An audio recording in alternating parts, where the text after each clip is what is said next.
Hello students, welcome to your next lecture of your physics class.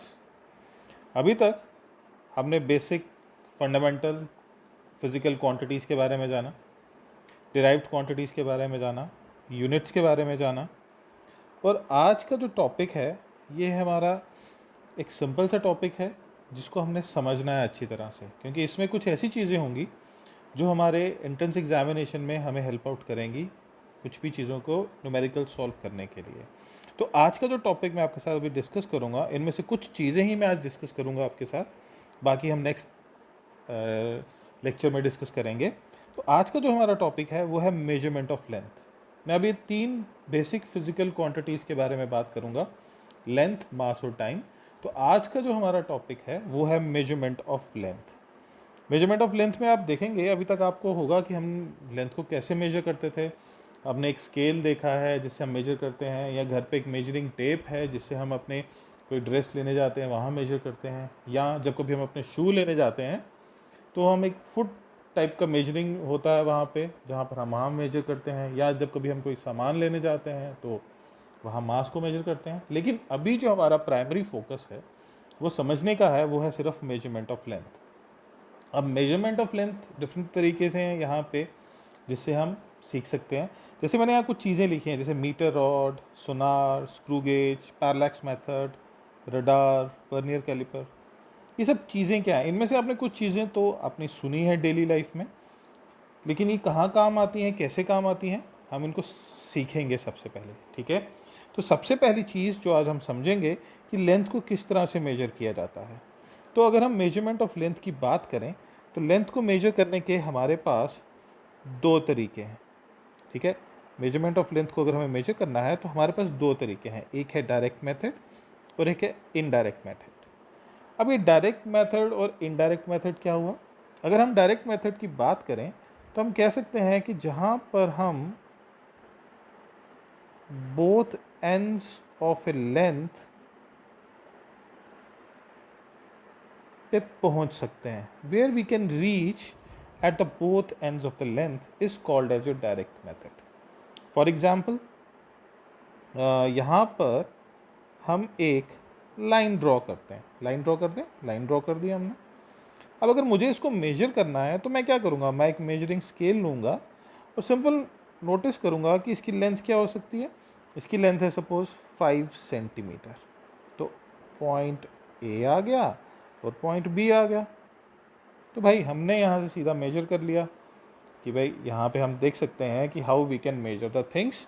हम दोनों ends of the length पे पहुँच गए और हमने वहाँ पर लेंथ को मेजर किया, एक मेजरिंग मीटर रॉड ली, मेजरिंग स्केल लिया और जहाँ से हमने इसको मेजर कर दिया। तो this is called as your direct method, जहाँ पर आप दोनों एंड्स ऑफ ए लेंथ पे जहाँ पर आप पहुँच सकते हैं, जो आप देख सकते हैं किसी भी तरह से। ठीक है, सिमिलरली इनडायरेक्ट मेथड में क्या होगा? इनडायरेक्ट मेथड में we can not reach at both ends of the length. For example, जैसे कि distance between earth and sun।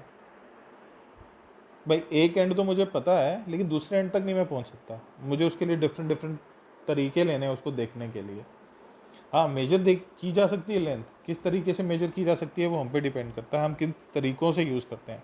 तो ऐसे जो लार्ज डिस्टेंसेस होते हैं उनको हम बोलते हैं इनडायरेक्ट मेथड्स। अब जब हम डायरेक्ट और इनडायरेक्ट मेथड्स की बात करेंगे, मैं आपके साथ इसको आगे हम कैसे मेजर कर सकते हैं, कितने कौन से डिस्टेंस को या किन तरीक़ों से मेजर कर सकते हैं, उससे पहले मैं आप लोगों के साथ एक छोटी सी चीज़ डिस्कस करना चाहता हूँ जिसको हम बोलते हैं लीस्ट काउंट। ये लीस्ट काउंट में आगे अभी चल के और भी चीज़ें देखेंगे, हम सीखेंगे, लेकिन सबसे पहले मैं आपसे लीस्ट काउंट के बारे में थोड़ा सा डिस्कस करूँगा। ठीक है, अब हम क्या करते हैं, मैं यहाँ पे एक छोटा सा स्केल बनाता हूँ आपके लिए ताकि आपको समझने में आसानी रहे। ऐसे ही होता है 1 2 3 4 5 6 7 8 9 10, 1 2 3 4 5 6 7 8 9 10, 1 2 3 4 5 6 7 8 9 10, 5 6 7 8 9 और ये 10। ठीक है जी, तो यहाँ पे होता है आपका 1 सेंटीमीटर, यहाँ पे आगे होता है 2 सेंटीमीटर। ये सिंपल है बच्चे आपको समझने के लिए, जिसको आप समझ पाए, ठीक है। अब आपको बोला जाए इसका लीस्ट काउंट फाइंड आउट करना है, ठीक है। लीस्ट काउंट क्या हुआ? लीस्ट काउंट ये होता है, सरल भाषा में अभी हमने समझना है, हमने कोई कॉम्प्लिकेसी नहीं लेनी है, अभी हमने सिर्फ सरल भाषा में समझना है। लीस्ट काउंट ये होता है कि हम देखते हैं नंबर ऑफ डिविजन्स कितने बराबर बनते हैं यहाँ पे। तो अगर हम देखें नंबर ऑफ डिविजन्स कितना बना रहे हैं 1 सेंटीमीटर, वो बना रहे हैं 10 डिवीजन। कितना बना रहे हैं? 1 सेंटीमीटर, ठीक है। तो एक डिवीजन क्या बन जाएगा? 1/10, तो क्या हो जाएगा? 0.1 सेंटीमीटर हो जाएगा। समझ आएगी आपको बात की? तो ये होता है आपका लीस्ट काउंट, जो एक छोटी सी चीज़ आप यहाँ पर ले रहे हैं। ये छोटी छोटी लाइनें जो आप आज तक देखते आए, कि क्या इसका मकसद है, क्या समझने का है, तो कितनी एक्यूरेसी से हम चीज़ों को मेजर कर सकते हैं, उसको हम लीस्ट काउंट बोलते हैं, ठीक है। अभी आप लोगों ने वोल्ट मीटर देखा है, वोल्ट मीटर देखा ना सबने? तो वोल्ट मीटर में भी कुछ इस तरह से होता है, 1 2 3 4 5, 1 2 3 4 5 5। तो यहाँ आप देखते हैं, यहाँ 100 दिया होता है, 200 दिया होता है, 300 दिया होता है, ठीक है। तो हम जब हमारा एरो जो होता है वो सेकेंड पॉइंटर पे होता है, तो हम बोलते हैं जी ये 40 वोल्ट है। ये 40 वोल्ट कैसे बन गया? तो यहाँ पर भी हमने 100 डिविजन्स को 5 से डिवाइड किया, क्योंकि 5वें पे आ रहा है ना वहाँ पे, तो ये हो गया 20 वोल्ट एक डिवीजन की वैल्यू।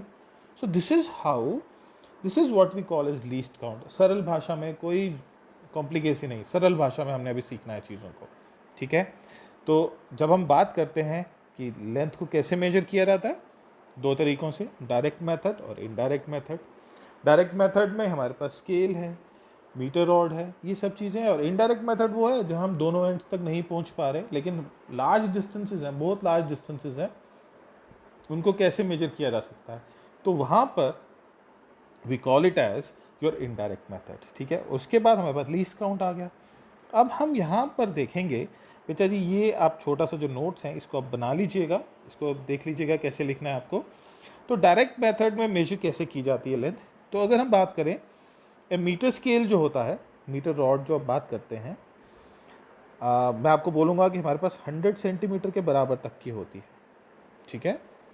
तो जो मीटर रॉड है आपके पास, it measure the distance from 0.011 metre to 100 metres. तो ये डायरेक्ट है, 100 मीटर तक आपके पास कोई भी चीज़ है तो हम उसको वैसे लिख सकते हैं। अब आप बोलेंगे सर क्यों ना हम यहाँ पे एब्रीविएशंस को यूज़ करें ताकि हमें पता चल जाए कि हमने क्या सीखा है। तो इसको मैं 10⁻³ लिख सकता हूँ।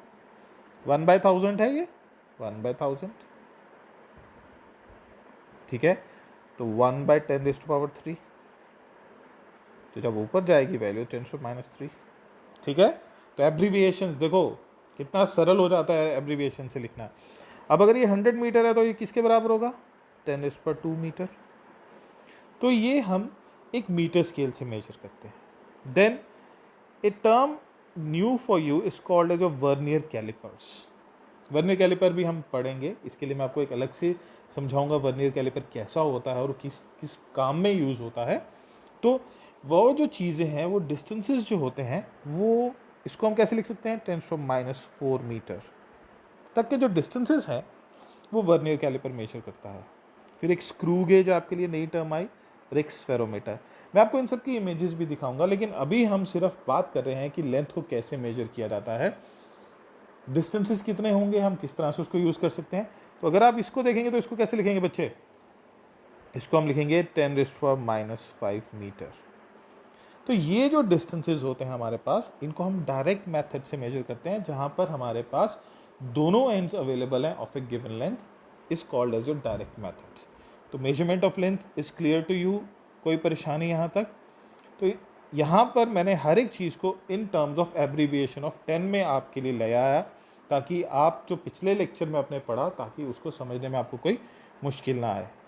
अब नेक्स्ट हमारे पास आते हैं इनडायरेक्ट मेथड्स। मैं आज के लेक्चर में आपसे बिल्कुल सिंपल इनडायरेक्ट मेथड्स को क्या कहते हैं डिस्कस करूँगा। कोई हम उसमें नहीं जाएंगे कॉम्प्लिकेटेड मेथड में, अभी हम सिर्फ इनडायरेक्ट मेथड्स की बात करेंगे। तो आपके हिसाब से इनडायरेक्ट मेथड में क्या हो सकता है? If a large distance is there, मैं एक छोटी सी एग्जांपल लेता हूँ आपके साथ। आप किसी हिली एरिया में जाते हैं हिली एरिया में। जब आप हिली एरिया में जाते हैं तो व्हाट यू ऑब्जर्व, तो ये एक हिल टाइप बना देते हैं यहाँ पे आपके लिए, ठीक है जी। ये एक हिली एरिया बना दिया मैंने, ठीक है, एक हिल टॉप बना दिया है, हिल बना दी मैंने, ठीक है। And you are standing over here. तो क्या करते हैं आप, यहाँ से यहाँ तक अपनी साउंड कुछ बोलते हैं, यू ब्लो समथिंग, आप कोई बात करते हैं तो क्या होता है, इको होता है इको। तो अगर मैं आपको बोलूं कि आपको डिस्टेंस फाइंड करना है, suppose this is A and this is H, आपको ए और एच के बीच में डिस्टेंस फाइंड आउट करना है, तो आप कैसे कर पाएंगे? आप बोलेंगे ये तो मुश्किल है भाई, कैसे किया जा सकता है? तो ऐसे जिससे हम जो डिस्टेंस बिटवीन ए हिलॉक है या आपके बीच में है, अगर हमें किसी पॉइंट ऑफ ऑब्जर्वेशन से, अगर हमें डिस्टेंस निकालना है between the point of observation जहाँ पर ए खड़ा है और हिल, तो ऐसे मेथड को हम बोलते हैं इको मेथड और reflection method. It's a very simple thing to understand. कैसे? अब हम अज्यूम करते हैं कि ए से लेके हिल तक का डिस्टेंस है x, और जब आपको इको सुनाई देगा तो वो यहाँ तक वापस भी आएगा x। तो इसका मतलब जो डिस्टेंस उसने ट्रेवल किया, उसने किया x plus x is equal to twice of x, ठीक है। अब भाई डिस्टेंस तो हमने बता दिया, but how I can find out, कैसे पता चलेगा मेरे को कि x है तो कितना डिस्टेंस होगा? हमने एक रिलेशनशिप पढ़ा है कि वेलोसिटी जो होता है वो होता है डिस्टेंस और so displacement upon time, speed of light, speed of sound, whatever you want to say. क्योंकि हम डिस्प्लेसमेंट लेंगे तो भाई वो जीरो होने वाला है, क्योंकि आप बोलेंगे एक पॉजिटिव साइड एक negative side should be equal to zero, because चलो ये थोड़ा हाई हो जाएगा, छोड़ देते हैं इसको भी हम। तो अभी हम बात करेंगे कि v is equal to x by t है हमारे पास, ठीक है। When v is x by t, but यहाँ x तो ट्वाइस ऑफ x है, ठीक है।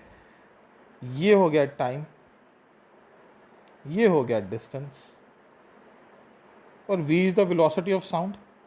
तो x can be v into T divided by 2। Simple, कोई मुश्किल ही नहीं है इसमें, सिंपल। आपने क्या किया, आपने ले लिया जी डिस्टेंस, ले लिया a से लेके h तक x है, एक x उसको जाने में लगेगा, एक x उसको वापस आने में लगेगा, टोटल डिस्टेंस हो जाएगा x plus x twice of x।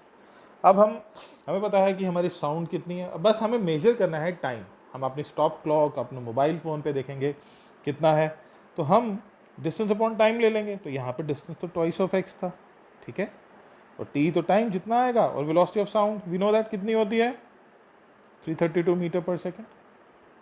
In some books you will going to find 330. So it's a simple process. So this is one of the indirect methods from where I can find out what is the distance between a source producing sound and the hill. कितनी दूर वो हो सकता है, ठीक है। अब आप बोलेंगे इसकी प्रैक्टिकल एप्लीकेशन, तो प्रैक्टिकल एप्लीकेशन इसकी क्या है कि हम इसको यूज़ करते हैं फॉर द डिटर्मिनेशन ऑफ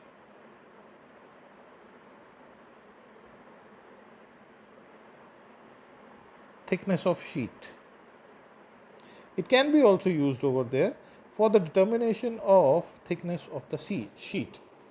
ठीक है, ठीक है जी। सो व्हाट इज देयर, एक छोटी सी डायग्राम बनाते हैं हम यहाँ पे।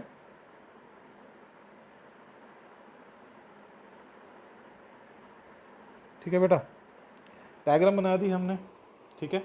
व्हाट वी डिड, हमने यहाँ से एक इंसिडेंट सिग्नल भेजा ऐसे, और यहाँ पे वो वापस आएगा, ठीक है। इंसिडेंट सिग्नल भेजा और वापस आएगा, this is your incident signal and this is your reflected signal, ठीक है बेटा जी। सेम थिंग, इको कब तक वापस आएगी, कितना इको जाना है, उसको कितना टाइम लगना है, ठीक है। And we know that what is the distance, जितना जाना है x इज इक्वल टू तो व्हाट लेट इट, हम बोलते हैं कि थिकनेस को हम डी से डिनोट कर लेते हैं into t/2. So again we can find out what is the thickness of the sheet. ठीक है, आप ऐसे कर लीजिए, जितना टाइम वहाँ जाता है फिर कितना टाइम वापस आता है, तो उसको हम हाफ कर लेंगे भाई. इतना टाइम, जितने टाइम में वापस आया आधा टाइम उसको जाने में लगा, आधा टाइम उसको वापस आने में लगा. So distance can be find out over there. So these are the few things which can tell us कि कैसे हम चीज़ों को फाइंड आउट कर सकते हैं, चीज़ों को समझ सकते हैं, किस तरह से हम बता सकते हैं कि हमारे जो इनडायरेक्ट कोई लार्ज डिस्टेंसेस हैं वो कैसे फाइंड आउट कर सकते हैं. अब थिकनेस हम वर्नियर कैलिपर से भी निकाल सकते हैं, स्क्रू गेज से भी निकाल सकते हैं. वर्नियर कैलिपर से तो नहीं आएगी लेकिन स्क्रू गेज से निकाली जा सकती है. But we are not interested in right now. We are interested right now what are the indirect methods जहाँ से हम डिस्टेंसेस को फाइंड आउट कर सकते हैं. ठीक है, क्लियर हुई बात? आई होप आपको यहाँ तो कोई परेशानी नहीं होगी. ठीक है जी. अब नेक्स्ट पार्ट जो नेक्स्ट है हमारे पास इनडायरेक्ट मेथड समझने का, दैट इज योर्स, जो आपने बड़ी बार सुना हुआ है, रडार. रडार क्या होता है वो आप देखते हैं, हम जब कभी कोई मूवी वगैरह देखते हैं तो हम क्या देखते हैं, उसमें एक वो छतरी टाइप होती है जो घूमती रहती है. ऐसे ही होता है ना, ये कोई छतरी टाइप है जो घूम रही है, वो बता रही है, वो सिग्नल आता है भाई ऐसे है. बट वो कैसे डिटेक्ट करता है कि एरोप्लेन, कोई एक प्लेन आ गया, कोई ऐसा आ गया, कोई वैसा आ गया. लेकिन सबसे पहले हमें रडार की फुल फॉर्म पता होनी चाहिए. What is radar? So radar is, इसको देख लीजिएगा, कभी कभी इसकी फुल फॉर्म पूछी जाती है. Radio detection and ranging.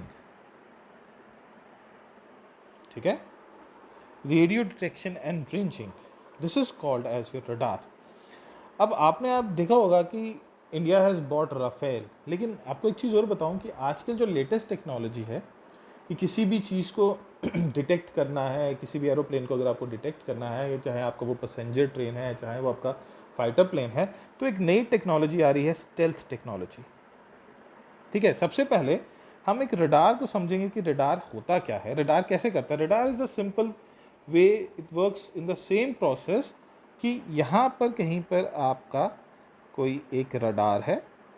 ठीक है, और यहाँ पर आपने कोई एक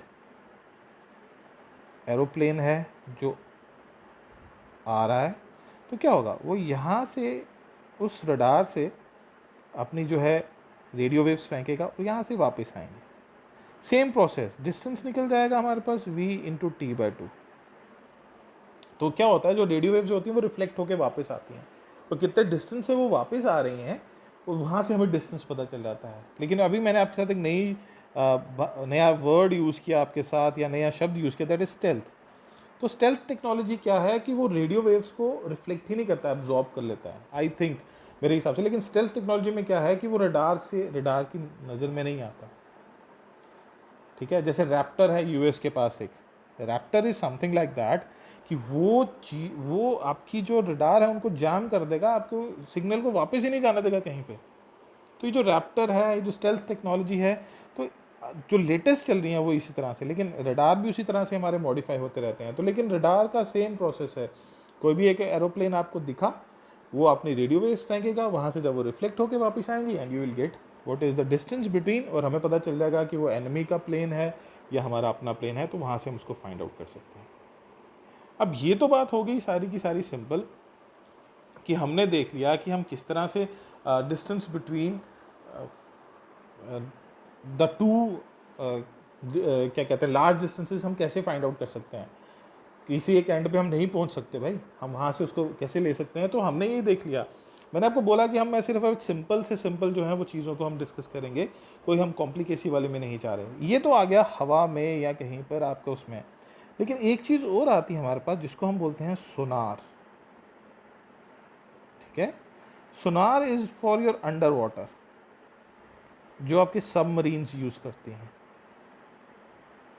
मैं अभी सिर्फ अगर आप देखेंगे तो मैं आपके साथ अभी जितने भी चीज़ें या जितने भी प्रोसेसेस ले रहा हूँ वो सारे मैं इको मेथड वाले ले रहा हूँ, कि कहाँ से आपकी जो साउंड है वो रिफ्लेक्ट होकर वापस आएगी, कहाँ से आपकी साउंड किस तरह से आएगी.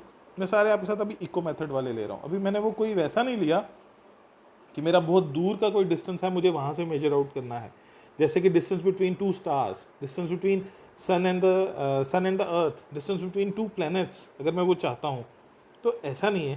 तो उन चीज़ों को नहीं मैं फाइंड आउट कर, उन चीज़ों के बारे में मैं कोई बात नहीं कर रहा। अभी मैं सिर्फ आपसे सिंपल से बात कर रहा हूँ। तो जब हमारे पास सोनार की बात आती है, ये अंडर वाटर, ये हमारी सबमरीन्स यूज़ करती हैं। लेकिन सोनार की फुल फॉर्म क्या होती है? Sonar is sound navigation and ranging. Radar में क्या था? रडार में क्या था? रडार में था आपका रेडियो डिटेक्शन एंड रेंजिंग, इसमें आपका साउंड नेविगेशन एंड रेंजिंग। ठीक है, तो how does it work? It works on the basis of your ultrasonics. ठीक है, अब ऐसा होता है कि जो आपकी साउंड होती है वो तो भैया पानी में ज़्यादा ट्रेवल नहीं करेगी, एब्जॉर्ब हो जाएगी कहीं ना कहीं पे। तो यहाँ पर हम अल्ट्रासाउंड वेव्स को यूज़ करते हैं, अल्ट्रासाउंड वेव्स को यूज़ करते हैं। ठीक है, और इस केस में भी क्या होता है, शिप यहाँ पर कुछ इस तरह से रहेगा आपका। I will make over here, ये वाटर आ गया हमारे पास। ठीक है, ये वाटर है हमारे पास और ऊपर हमारी कोई शिप चल रही है। ठीक है, शिप बनाते हैं, एक कोशिश करते हैं। It is something like this, ship चल रही है हमारी यहाँ पर। तो क्या है, यहाँ से ये कंटिन्यूसली सिग्नल भेजती रहती हैं इस तरह से। ठीक है, ये कंटिन्यूसली सिग्नल भेजती रहेंगी। जब ये कंटिन्यूसली सिग्नल भेजती रहेंगी तो ये रिफ्लेक्ट होकर वापस आएगा, सॉरी ऐसे आएगा। जब ये रिफ्लेक्ट होकर वापस आएगा, the same process, the same thing. तो क्योंकि वेवलेंथ और जो वेलोसिटी है, दीज पीपल नो क्या है वो, जिससे वापस आएगी टकरा के। अगर सपोज यहाँ से आपकी द सेम प्रोसेस इज, और x is equal to c into t by two, c is the velocity, या अभी हम लाइट को रहने देते हैं, v into t by two कर देते हैं। ठीक है, ठीक है। अब जैसे क्या है, अब आपकी कोई सबमरीन है, I try to make a submarine over here. तो सबमरीन इस तरह से है आपकी, और ये ऐसे सबमरीन जा रही है, इट इज़ अंडर वाटर, और आगे कोई रॉक है। तो यहाँ से जब वो सिग्नल जाएगा, इस रॉक के ऊपर जब ये सिग्नल जाएगा और ये वापस आएगा, तो वहाँ से वो इंटेंसिटी ऑफ साउंड से पता कर लेते हैं। इंटेंसिटी ऑफ साउंड से उनको पता चलता है these are the few things which are fixed over there, from where they can understand कि भाई क्या है, वेदर कितनी दूर है हमसे, कितनी पास है वो हमसे, तो वो हमें पता चल सकता है। तो ये जितने भी हमारी डिस्टेंसेस हैं अंडर वाटर, दूर के डिस्टेंस जितने हैं, हम फाइंड आउट कर सकते हैं using your indirect methods. So indirect methods में अभी तक मैंने जितने भी यूज़ किए, आपने देखा यहाँ पर मैंने के सारे यहाँ पर आपके यूज़ किए हैं इको मेथड वाले। इको, ताकि आपको समझने में कोई परेशानी ना रहे, क्योंकि मैंने स्टार्टिंग इको से ही शुरू किया और यहीं से मैंने इसको यहाँ पे कर दिया।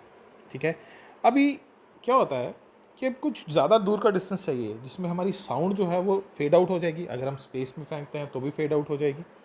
तो हमारे पास एक और मेथड आता है which is called as your laser method. ठीक है, लेज़र लाइट सबने देखी है बच्चे, सबने देखी है लेज़र लाइट। तो लेज़र का पहले मतलब जानेंगे हम क्या होता है। Laser is your light amplification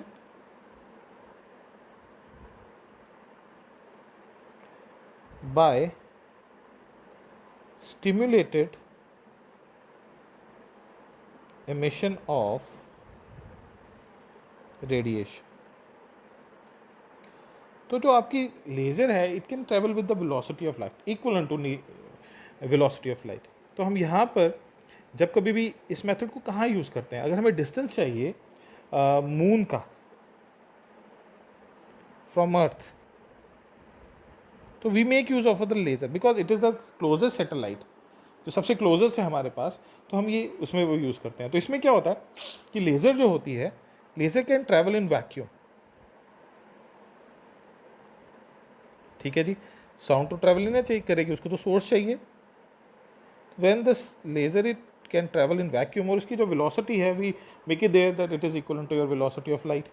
तो यहाँ पर भी वही प्रोसेस रहेगा, this is your earth and this is your moon.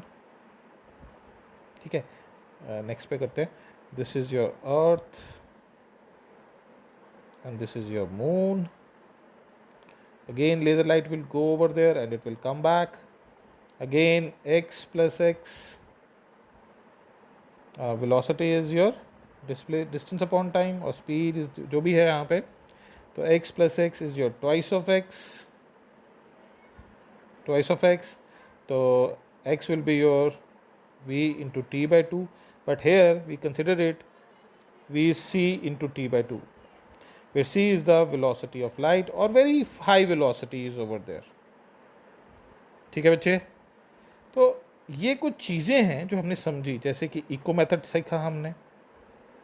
ये जितने भी हैं सारे इको वाले करें, सोनार, radar, laser and so on, from where you can find out the thickness of the things and all those things over there. तो I hope आपको ये क्लियर हुआ होगा. सिंपल चीज़ है बच्चे, इसमें कोई परेशानी नहीं लेनी है. ये इनडायरेक्ट मेथड्स हैं. Direct method scale, vernier caliper and screw gauge, मैं आपको वो बारे में भी बताऊंगा, लेकिन अभी फ़िलहाल हम इनडायरेक्ट मेथड्स की बात कर रहे हैं जो हम देख रहे हैं. ठीक है, थैंक यू वेरी मच, और अगले लेक्चर में मिलते हैं.